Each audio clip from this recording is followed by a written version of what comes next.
So speed, this is where things start getting fast. There is a time and a place for speed work. And I'm a big fan of high intensity training, but it needs to be done at the right time. Okay, so I'll just read this out. It's important to get a balance and a consistency from the progressive build and the training load that's developed over time. You know, that is where the magic happens, the progressive load and the balance. The thing is that you're not going to get it in some dark corner of pain and suffering in the back room of some hurt box, right? This is one of the biggest issues that I see is people get onto these super high intensity training programs. Sure, you know, I'm a big fan of high intensity, does get results, but you know, you should be empowered by your training, not a victim to it. And one of the things about high intensity training sessions is that you need to be ready for them, and you need to build that foundation first, the aerobic base building and the strength before you start doing your high intensity training sessions. It's a step that you finish off last, right? And that's where you get your speed. Now, there's no doubt that doing high intensity training sessions give you a lift, but if you're able to build a bigger engine, and I'll talk about that in the next couple of slides, it makes a big difference. So let's go through that. So speed's done at the specialization part of the program, at the last part of the program. That's where you do speed, all right? It's developed quickly and lost quickly. Now, that's really important.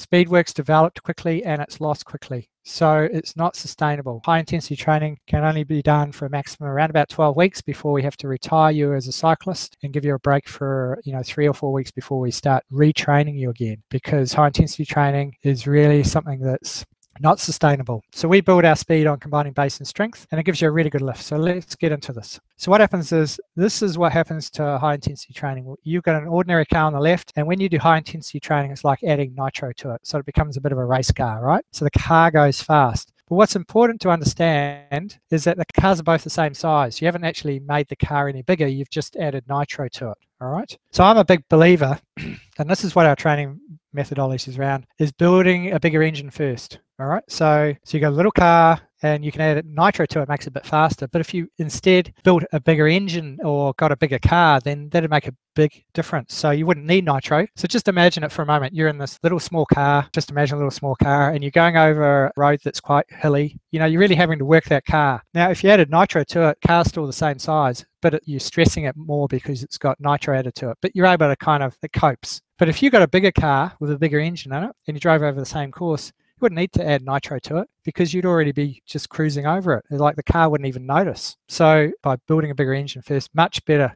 way of going it. Now, when you add nitro to a bigger car, of course, it becomes a race car. And that's what we do. We build the engine first, and then we add nitro to it later on. And when we do that, the training's sustainable, it's repeatable, and it just makes much more sense. And it means that the training that we do this year can help you next year. Training that you've done last year and our training programs help you with the training, this year. So where to from here? So you've probably got a whole lot of questions about what this is all about and where we can get some really good results.